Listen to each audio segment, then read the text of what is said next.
Hello everyone, this is Attic on Podfic, back with another podfic. Today I'll be reading The Storm That Unfolded by Rain is Falling 13. This will be Chapter 9, Drowning. The surface looks peaceful. Summary. They come across a beautiful river in the forest. Unfortunately, all is not as it seems, and it forces Percy's hand, revealing just how different his powers are to everyone else's. It's too much to ignore now. They want answers. Now. Let's get right into it.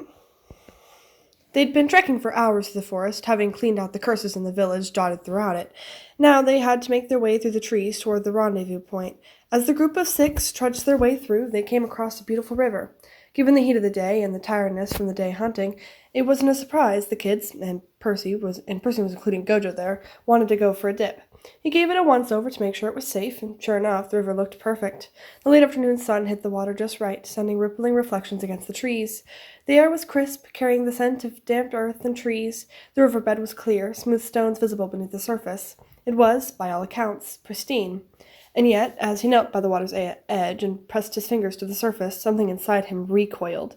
He stumbled back, chest lurching as his stomach twisted violently. His vision swam, nausea twisting up his throat. He barely managed to turn away before he heaved, bile burning its way up as his body rejected the water's touch like it was poison. The others stopped laughing. "What the hell?" Nobara said, half out of the water, her eyes narrowing at him. "Are you serious?" Yuji frowned at him from where he was up to his neck in the river, treading water. "Percy?" Percy wiped his mouth with the back of his hand, swallowing hard. The sensation was still there, like something sick and rotting was slithering over his skin, soaking into his bones. It wasn't something he could describe, just that it was wrong. He shook his head. "Don't know.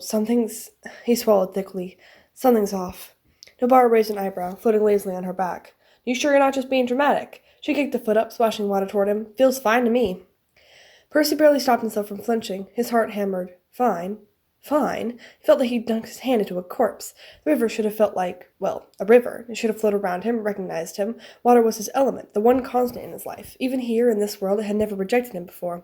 He swallowed again and took a shuddering breath. "Get out of the water." Silence. The others exchanged looks. Megumi's brow furrowed. "Percy, there's nothing wrong with the water." "There is," Percy bit out, his hands curled into fists. "You just can't feel it." Nobara scoffed. "Because there's nothing to feel." Percy's eyes flicked to Gojo, who was leaning lazily against a tree, watching with that unreadable, easy grin. If anyone could sense something, it would be him, but he just tilted his head, offering no answers. That meant whatever was wrong with the river. It wasn't cursed energy, which meant it was something only he could feel. His stomach churned. "Out," he said again, sharper this time. "Now." Yuji hesitated before swimming to the bank and hauling himself out. Megumi followed, though his gaze never left Percy's face. Nobara rolled her eyes, but climbed under the rocks, muttering about paranoia. The water dripped from their skin, completely normal, completely fine, seemingly untouched by the wrongness crawling inside him. Once everyone was grumpily clear of the river, he knelt by the edge again. He clenched his jaw and reached out, slowly. His fingertips skimmed the surface. Pain.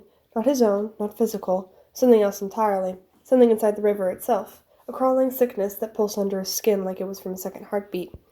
The water moved unnaturally, twisting upwards like fingers reaching for his wrist. Percy barely yanked his arm back in time before the water snapped like a mouth slamming shut. The surface bubbled violently, as though furious at his retreat. The others jumped back. "What the hell was that?" Nobara demanded. "Not normal," Megumi muttered.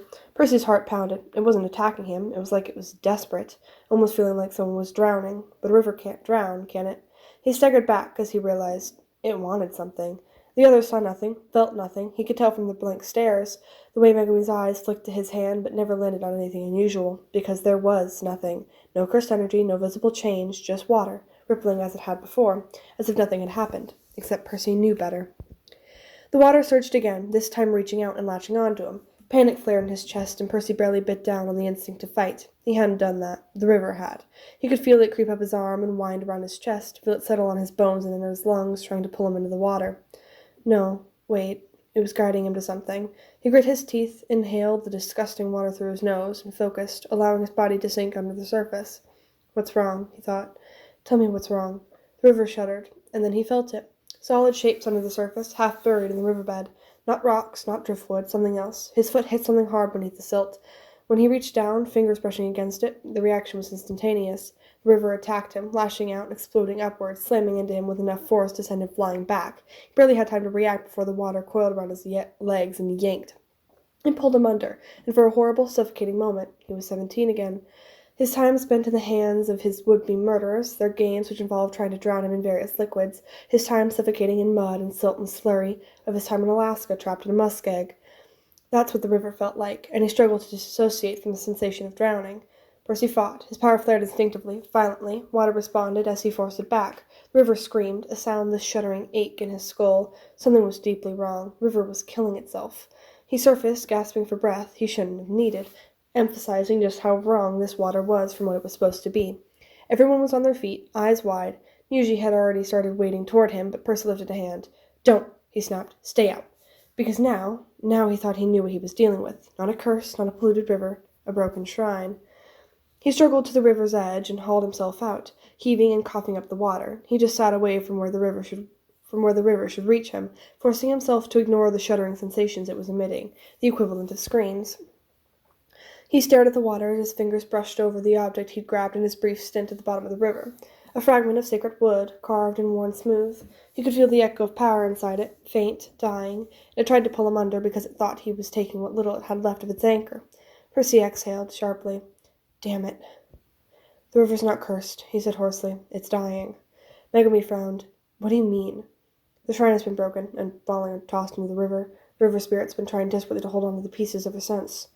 The river had been anchored to the shrine. It was part of it, interwoven, and in clinging to the fragments, didn't realize that it was drowning them in itself, and itself in them. The realization sank in. Yuji's face darkened, and Nobara cursed under her breath.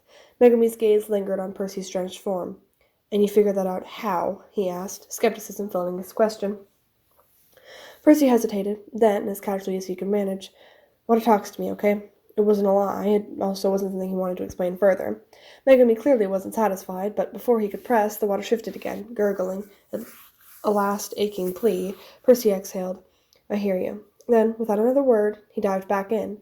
He battled the river for control of his own movements and blocked out the shuddering wail that reverberated through his body with every fragment of the broken shrine he collected. After several excruciating minutes, with the sensation of being drowned over and over, which was definitely an experience he never wanted to have ever again already, Percy crawled his way out of the water, the collection of wood and stone tumbling out of his grip and rolling over the grass.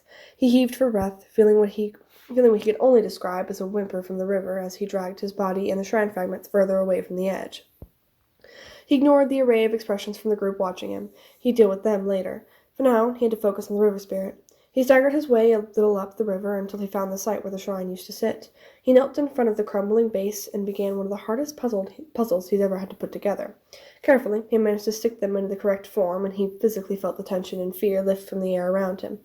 Standing and brushing himself off, Percy made his way back over to the river. This time, when he knelt by the edge and brushed his fingers to the water's surface, he breathed a sigh of relief. Peace washed over him as the tendril wove up his arm and around his body, this time in the echo of what might have been a hug. The small smile on his face quickly vanished, though, as he felt the group approach. "What we just witnessed wasn't normal, and you know it, Hayashi." Nanami's voice was calm, his usual calm, and that set Percy more on edge than he cared to admit.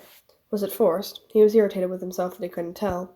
Percy exhaled through his nose, his fingertips still skimming the water's surface. The tug to fall into it, to sink and be done with everything, was maddening. He was too tired for this, emotionally, mentally, even physically. The memory of drowning hadn't fully left him. Talking about any of it was the last thing he wanted, but silence was not an option here. Not now, not after what just happened. Even if they did not demand anything real from him, he knew he had to say something. To forego that, to let them walk away and dwell on it on their own, he couldn't help but feel it would cause more harm than good. They could ask too many questions, become too suspicious of him. No, he needed to feed them something now. Megumi stepped in, voice lower than usual, in that casual, observant manner of his. "There was no cursed energy. None. But we all saw it, what you did back there. It couldn't be sorcery." "So," he responded. "I told you," Percy muttered. "I stole the water. I've always had an affinity for it. Something I was born with." The moment of silence that followed was telling of what they thought of that.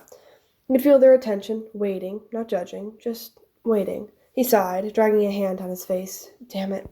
Percy's brain scrambled for the story he'd been crafting. He had to make the reveal natural, though, so it sounded like he was only telling them begrudgingly or by accident, far less likely to be scrutinized than. "All right, fine." His voice dropped lower, rougher. "You want the story? Here it is. I am cursed. My whole family was, okay? Or Kamo seemed to think we're experiments of exiled sorcerers. Regardless, I have no idea how or by who, and frankly, I don't give a flying fuck. I just have to live with it." Nobara's frown deepened. But cursed energy doesn't work like that. Megumi's voice was low, thoughtful. That kind of power doesn't just go unnoticed. If there was a bloodline capable of passing something like this on, it would have been recorded. Percy shrugged, bitter amusement tugging at his lips.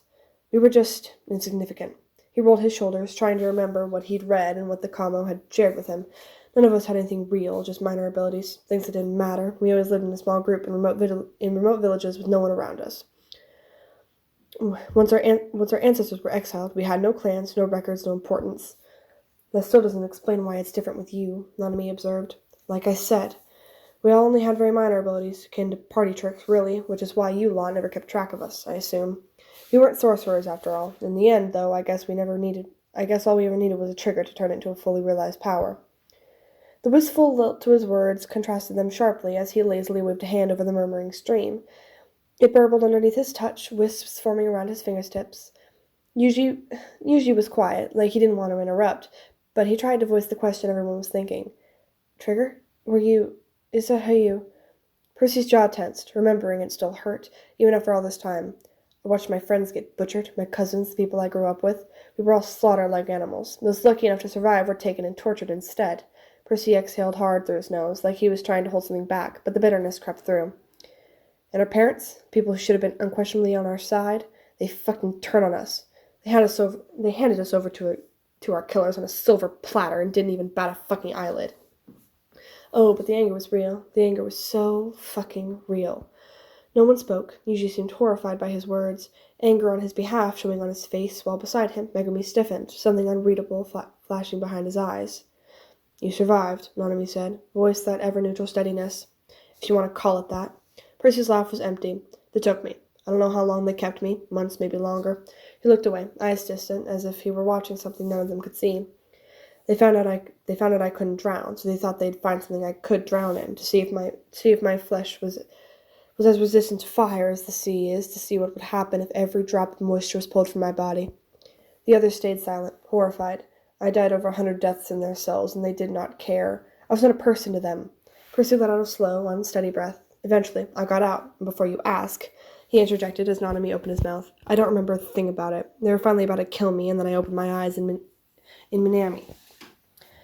And the ones who took you? Yuji asked quietly. Gone, Percy didn't elaborate, and none of them pushed. They're gone. There was an air of finality to those words. While Percy knew they were gone because he was no longer wherever he used to be, he let them easily assume he's just killed them all in revenge. Were there any others like you? Any survivors? Nobara whispered, low and curious. Percy shook his head and turned back to face the river, seeking solace in the only thing that would ever really understand him. I found every corpse they left behind, and ID'd every single one of them. I couldn't leave him unaccounted for. He cut himself off to take a steady inhale of breath. I knew all their names, all their ages. It was a long list. It was left unsaid. Yuji flinched. They hadn't, even after so long? When you love someone, you've grown so close to them that even in death you know in your heart and soul who they used to be, and you remember their laugh and the way they said your name, and then even as the earth reclaims them, you remember how they fell. You remember what you wore. Then you can see their face, even in the bones they leave behind. The words were soft, wistful, heartbreakingly sorrowful. What about your parents? Yuji finally broke the silence by asking. They died. Percy's soft smile turned sharp, turned on their own blood and thought they'd be rewarded for it. Instead, they died as uselessly as they lived, got stabbed right in the back, and frankly, good riddance to all of them. So it's just you, then? No record of your family, no documentation of this curse, or whatever it is? Gojo spoke up for the first time, eyes undoubtedly sparkling mischievously behind his blindfold. How convenient! Percy's gaze snapped to him, and he scoffed, not particularly feeling up to returning the playfulness. Well, believe it. Our parents gave us some of the shittiest childhoods and told us even less than that. If you want to know, you'll have to ask them. And curse their souls while you're at it, he said bitterly. He flinched as he did so, though. The balance between frustration and anger at himself was blurred by the frustration and anger he had for the discussion and conversation, and even at the others in it, which mounted further frustration with himself because he understood why they'd have questions, especially after what they'd just seen, and the weeks of unasked questions leading up to all this. Sorry, I'm so confused. Yuji hesitantly spoke up, waving his hand slightly in the air. How do your powers work, then? You never really said. Percy let out a groan, clenching his jaw and then forcing it to relax again. Yuji especially didn't deserve his ire. He was just a curious kid. He was tired. He just wanted to be left alone, to live in peace he'd worked so hard for in his old life and was always denied. Even the peace which he had found in Minami was stolen from him once again. Perhaps he really was cursed. I don't know, kid. He eventually managed to get out, voice carefully neutral. I was pitifully weak when I got out, so much so I thought I had nothing left of it at all. The little I had been able to do had long been taken from me, and I thought I lost it entirely. But while I was recovering physically, I tried to get it to work again. It grew stronger as I did, like a flood finally able to roar downstream, having broken through the dam that was holding it back. But your techniques aren't like what sorcerers use, Nobara pointed out, echoing her earlier question. Percy shrugged. I just go with the flow. Pun intended. His lips twitched at the synchronous groans the kids let out. We never were taught how to do anything. Either it just kind of happened by accident, or if you were so determined you could pull it off with a lot of effort. I apply the same principles now. I just happen to have a far larger energy reserve to play with, and apparently an alternate source. I don't even understand it myself. All I know is that it just is. It's just me, always me, only me, and the water. No one spoke for a long moment. The weight of Percy's words hung between them, heavy and unmoving, like stones sinking to the riverbed. Percy had offered them more than they thought they would get from him. It was a lot to take in from the normally rather private man. That is enough for today, Nanami decided, seeing the exhausted and defeated-looking slump in Percy's shoulders. He glanced at the others before nodding at the setting sun. We should head back. Nobara nudged Yuji, jerking her head toward Percy before stepping away with Megumi, Gojo, and Nanami, leaving them some space. Yuji hesitated for only a second before dropping onto the riverbank beside Percy, crossing his legs. He didn't say anything, didn't ask anything. He just sat there, staring at the water with them. Percy let out a slow breath, tension bleeding from his shoulders. He should tell him to leave, should insist he wanted to be alone, but he didn't. The river flowed on, and for the first time in a long while, someone stayed. And that is the end of chapter 19. I hope you all enjoyed. I know that this is like a little later in the day than I would normally do, but I forgot it was a Sunday until like 2 hours ago. And then I put it off for the entirety of those 2 hours. So yeah, that's why I'm recording this kind of late, and it'll be uploaded kind of late. Because it's spring break and my schedule's already all out of whack, and I'm probably gonna go eat some ice cream after this. So yeah. But I had to get it up. I was actually debating just waiting till tomorrow, but I have literally no excuse because it is spring break. I can just be awake for pretty much as long as I want. I'm not even doing anything tomorrow. I am not doing shit tomorrow. So yeah. I hope you all enjoyed. I hope you all have I hope you all have a good rest of your day. Hope you have a good night or day wherever you are. And I will see you in the next one. Bye!